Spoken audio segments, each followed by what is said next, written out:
YouTube, and welcome to Prime Productions. I'm here to help enhance your tabletop gaming experience. If you're new to this channel, I primarily cover Paizo tabletop role-playing games like Pathfinder and Starfinder. So Paizo recently sent me a new copy of the Starfinder Galactic Ancestry book, and oh boy! Paizo, what are you doing to me? Honestly, I don't know what to do here. This book has 21 new ancestries, plus 7 more from Pathfinder Player Core 1 for an effective total of 28 new ancestries. Plus there's 2 new versatile heritages and new heritages and ancestry feats for all the ancestries in Starfinder Player Core 1, and a new rule for how ancestry feats will work moving forward. So first things first, yes, Paizo gave me a review copy, but there were no strings attached and they are in no other way compensating me. Second thing, I will not be able to cover every single ancestry, heritage, and feat in the book. Otherwise, this video would be 3 hours long, and I do not have the kind of time it would take to edit that kind of video. So for this video, I'm going to talk about the new rules for ancestry feats moving forward. Then I'll talk about the new info for the Starfinder Player Core 1 ancestries. Then I'll do a quick speed run of all 28 new ancestries. Remember, that's 21 new alien ancestries and the 7 ancestries from Pathfinder Player Core 1. Remember, humans are both in Starfinder and Pathfinder. I'll just give a quick rundown of these ancestries, put their statistics on screen, and I'll point out one interesting heritage and ancestry feat that caught my eye, just enough to give you a taste. But first, let's talk about these new rules. This book introduces standard ancestry feats. These are feats that multiple ancestries get, and so now they are all just codified and written down in one location. For example, both androids and Ysoki, as well as a bunch of other ancestries, can get ancestry lore feats. This gets them training in 2 specific skills, as well as the additional lore skill for their ancestry lore, so like android lore for androids or Ysoki lore for Ysoki, whatever. Now that's all codified as one feat with the ancestry skills feat. There are a bunch of these new standardized ancestry feats. Every ancestry has a list of these standardized ancestry feats that they can take that are listed at the start of their entry. Now listen, not every ancestry has access to every standardized ancestry feat. They only have access to the ones that are listed in their entry. For example, like I said, androids can get the ancestral skills feat, but not, say, ancestral unarmed attack. You get it. And yes, of course, there are still more bespoke ancestry feats specific to that ancestry as well. I mostly think this is a good change. It codifies a lot of repeated ancestry feats and saves a lot of page space, and lets us have more ancestry feats per ancestry. There is a downside in that we don't get a cool little blurb that are specific to each ancestry, like we no longer get a little blurb about how elf children grow up studying traditional elven arts, but all in all, I think it's a net positive. But let's get into the new stuff for the new heritages and ancestry feats from Starfinder Player Core 1.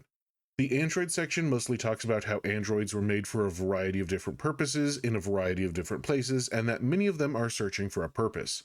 For heritages, you can finally play an android replicating a person with the replicant heritage, but I'm more interested in the Hell-forged android. These androids were forged to help the Hell Knights, but may have since gone rogue.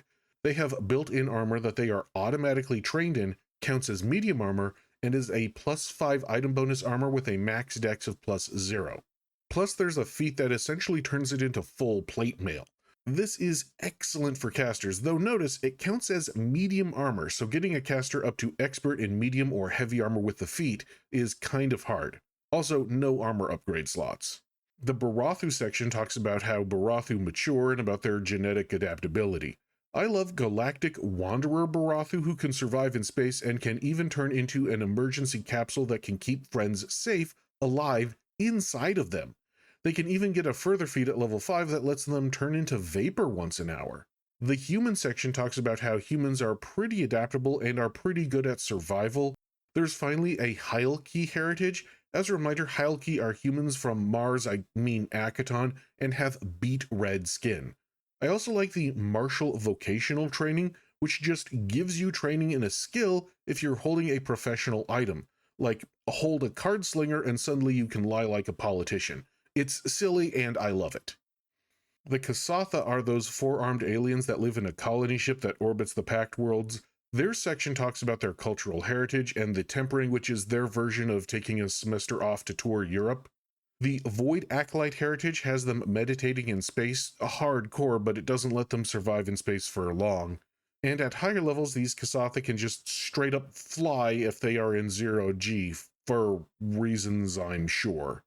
The Lashunta section talks about their telepathy and the fact that most of them develop into the physical Karasha Lashunta or the more cerebral Daimya Lashunta. That dichotomy is now changing. There's a lot of experimentation with what it means to be Lashunta, such as with the genetic Pioneer Lashunta. These Lashunta use their unique genetics along with some treatments to explore the cutting edge of genetic modification, allowing them to have more implants. Their level 17 feat lets them choose what attribute Apex item boosts at the start of the day, which could be really good for some builds. The Patra section talks about how these cat people come in all shapes and sizes, and how their home planet was recently liberated from Vesk control. There is a new heritage called Proud Home Patra that lets them be large-sized, and a feat called Absolute Unit Patra that lets them have a bonus to intimidation if they trap someone, like blocking a hallway. The Sheeran section talks about how more of the bug people are somehow breaking away from the swarm and becoming fully sentient, and how they fit into society. In fact, two of the heritages are just that. They were recently cut off from a section of the swarm and became fully sentient. One heritage broke off when the swarm suffered a massive loss a few years ago, and one is from a splinter of the swarm that just came out of hibernation. The Skittermander section is all about families, both traditional and found, and also about how many Skittermanders love games. And if you don't want to be the traditional over-optimistic Skittermander, don't worry, they now have a Grumpy Gus Skittermander. Also, there's a feat that lets Skittermanders aid an ally in combat once an hour, even if they didn't ready the aid action. The Vesk section talks about the inhabitants of Vesk Prime versus the Vesk that have assimilated into other cultures. Also, side note, this Vesk is wielding his own tail as a weapon. Anyway, the wave-crested Vesk heritage is basically an axolotl Vesk. The Yosoki section talks about how there are Yosoki everywhere, making them quite adaptable. Also, their genetics make them well-suited to being literal lab rats. Ew. I like the fierce Yosoki who are still small-sized but have a bonus to strength instead of dexterity, and with a feat they can be better at intimidating large or larger creatures. Okay man, done with those. Let's move on to the Pathfinder Player Core 1 ancestries that are converted into Starfinder. Dwarves are much like their Pathfinder equivalents, except they don't have a dwarven clan dagger. Instead, they gain any one simple weapon made out of a clan crystal, which is nice. Also, they automatically know Orcish, I guess? There is a heritage to play one of the evil-coded dark dwarves called Hirangar. The Hirangar also have a feat that lets them earn income by loan sharking. They use intimidation to earn income and can simultaneously perform a different second downtime activity. Elves are not really changed from the Pathfinder version. There are some new elf heritages, such as one that makes you slightly telepathic. Also, there's a feat for an elf to just dig up embarrassing gossip on someone and coerce them with computers instead of intimidation. Gnomes are not all that changed up. They have a heritage that lets them learn a common language of a planet they're on at the start of each and every day, though they forget the previous language, and that would just be insanely useful. Also, I love the feat Ferocious Berating, which lets you ancestry-splain to someone of their own ancestry. It lets you recall knowledge and intimidate with the recall knowledge skill instead of intimidation. Goblins are also mostly unchanged. Please note that there is a typo in the Meat Tank Goblin heritage. It does not give you a +5 to hit if you are wounded. Paizo has confirmed to me that there is a change in the works. Also, yes, there is a goblin feat called Leet Hacksaws, because of course there is. Again, halflings are mostly unchanged. I like the Quarterling heritage, which makes you raised by another culture. Get it? Halfling, but you're half raised by another culture, so Quarterling, you get it. Also, they have a feat that says if they crit someone that is large-sized with a projectile attack, that opponent is knocked prone, no save. Pretty good, but it is only once per day per target. Leshies are a bit changed. Now you have a choice if you are photosynthetic or not, though some heritages make that choice for you. Heritages like the Moonflower Leshy, who constantly shed light, though they can turn it off with an action. Also at level 9, these Leshies can cast Revealing Light once an hour with a feat. Also, I gotta call out this feat that lets you eat laser beams if you're photosynthetic. I love that. Orcs are back to being unchanged mechanically, but they have formed a close relationship with dwarves and their missing deity Torag for some reason. In fact, there is an orc heritage that nets you dwarf lore, the dwarven language, and lets you pick up dwarven ancestry feats. Also, they have a feat that lets them smash through object hardness and eventually even creature hardness. Okay, now we are on to the new ancestries. Again, I'm doing this lightning round style, so I'm just going to give you the quick description, a single heritage, and 1 or 2 ancestry feats, 21 aliens. Let's do this. Banchrid are speed-obsessed aberrations that roll around on these, like, rollerball things. They actually become agitated if they can't roll around, such as if they're grappled. There are Banchrids with wings that can fly, though most can't. But hey, the flying ones at level 13 can actually swoop in and fly their friend to safety if they have this feat. Brinarii are diplomatic otter-like creatures, and they are, by the way, medium-sized. Yeah, these guys are 5 foot tall. Terrifying. Also, they have a swim speed, but are susceptible to emotion attacks. The emotion attacks thing can be mitigated with the feat Personal Trinket, and there's a lot of feats that springboard off of that feat. Also, there are small Brinarii called Reef Brinarii, and they can blink their cute otter eyes at you and make you feel bad about critting them, which is hilarious. Kopaxi are sentient coral colonies that grow into humanoid shapes. They have minor gravity powers and a long history of extreme government propaganda and control, which is explored in some Starfinder Society First Edition scenarios. The Sky Scavenger Kopaxi further evolve their gravity powers by not letting them take fall damage, and there are further feats that let them adjust gravity even more. The Entu colony is a bit of an odd duck. It's a fungus colony that lives on a non-sentient creature and makes it sentient, if the creature wants. Consent is a big thing.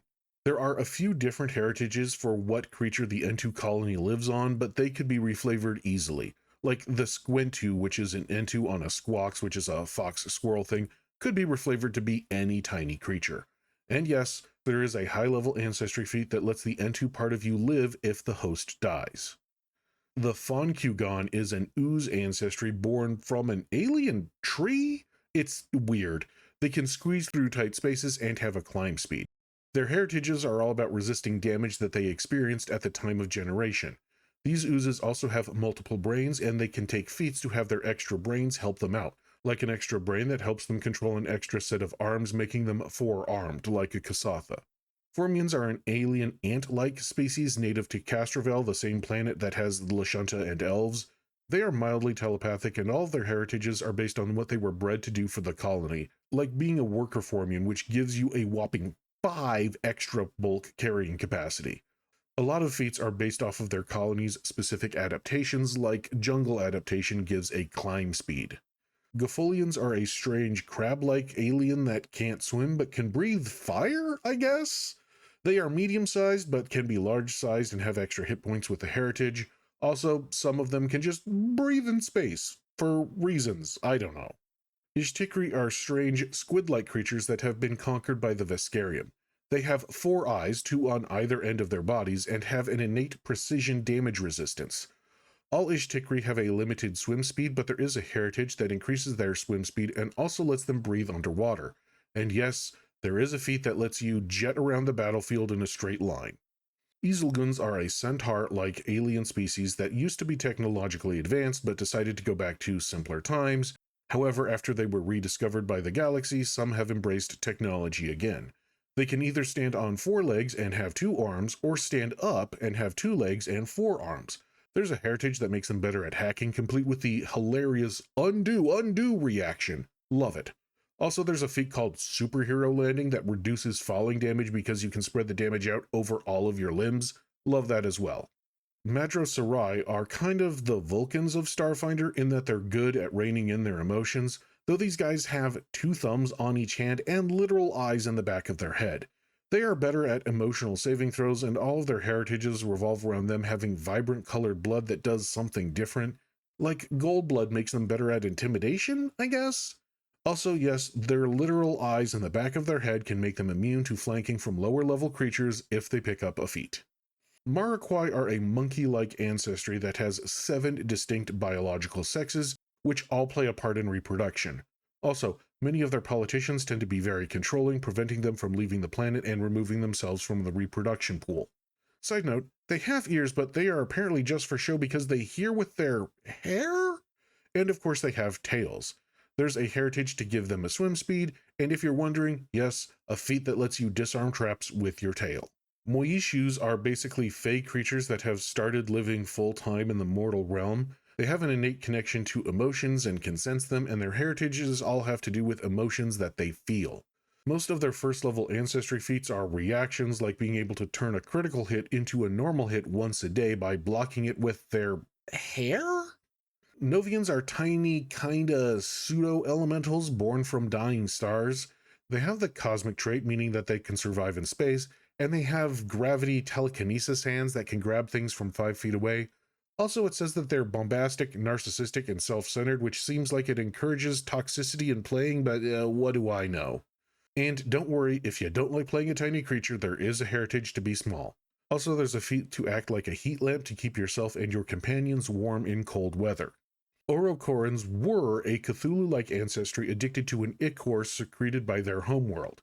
Then their homeworld blew up, and with no more ichor, some of them have gotten themselves clean and are normal sentient creatures now. I mean, they're still eldritch creatures from a toxic planet and have weird abilities, like a heritage that secretes poison, or a feat that lets them coat weapons in bile.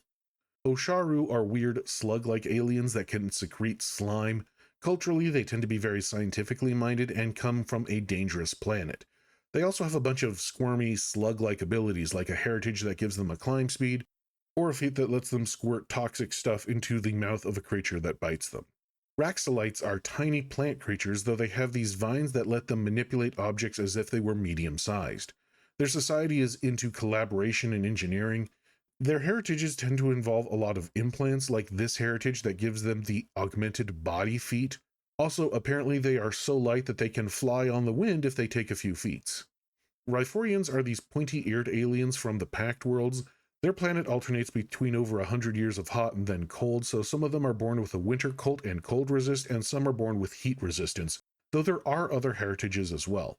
Rhyphorians tend to form special bonds with Dragonkin, another ancestry from their planet, but some Rhyphorians can form this bond with anyone, though it is temporary. This does take a feat, however. Talfi are small mole people, like literally, and they are another inhabitant of the Veskarium. They are mostly peaceful and into construction and engineering, and yes, they have a burrow speed and a giant schnoz that gives them the scent ability. In fact, one heritage lets them smell radiation. Somehow. Also, they can use a reaction to just prevent getting persistent bleed with a feat. That's pretty cool. The Trox are large-sized insectile creatures. Despite looking pretty nasty, they are actually supposedly peaceful. They even have a heritage that prevents them from crit failing a diplomacy check once a day, though of course they can fight and have feats like powerful limbs, which makes them better at grappling. Urogs are large, slightly telepathic, silicone-based creatures that look funky and are all about automation and efficiency.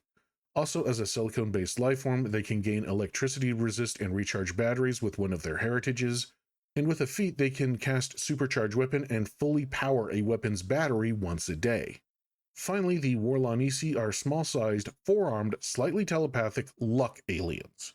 Well, I say luck aliens, but I think that might be a lie. They don't really have too many luck abilities. Their so-called luckless heritage just makes them medium-sized, and they trade out their telepathy for fire resistance. Also, the only luck feat they have at level 1 is Lucky Number, which lets them roll a die at the start of the day, and the next time they roll that number, it counts as a natural 20. Okay, final stretch, 2 versatile heritages. Gap-touched are people that have somehow been affected by the gap. Recall that the gap is a period of time where the entire galaxy lost all memories and recorded history. Well, gap-touched people know the secret of the gap, but they can't share it with anyone. Anytime they try to tell anyone, it comes out garbled, which is a really cool idea. They have feats that harness the gap for their own ends, like making information technology glitch out. The other versatile heritage is Xenometric Android, so this ancestry has you start as any other ancestry, like, say, Vesk, and then the versatile heritage says you are an android that looks like a Vesk, or whatever other ancestry. Not sure why anyone would make a mold colony android like the N2, but you do you, I guess. Also, they have an ancestry feat that gives them a free general feat, and the ability for anyone to get a free general feat on any heritage through Xenometric Android is pretty good. Ooh, that was a lot. This was a 10-page script, so that's crazy. And yes, I know and I am sorry that I didn't hit everything, but I'm just one guy. But let me know what ancestry you like the most and want to try out. I've always been a fan of the Kopaxi from back in Starfinder 1st Edition, but the Moishu also seem pretty cool. Hey, as a reminder, I have a Patreon. I'm going to try and post something fun there once a month, but honestly, it's just a way to help keep this channel financially viable. For less than the cost of a cup of coffee a month, you can help me keep the lights on. Let me know what you think. And of course, I have a Discord channel. Drop by and say hi. We would love to talk to you. And make sure to like, comment, and subscribe. That tells not only me, but also YouTube that you like this kind of content and would like to see more. And until next time, thank you, good luck, and happy gaming.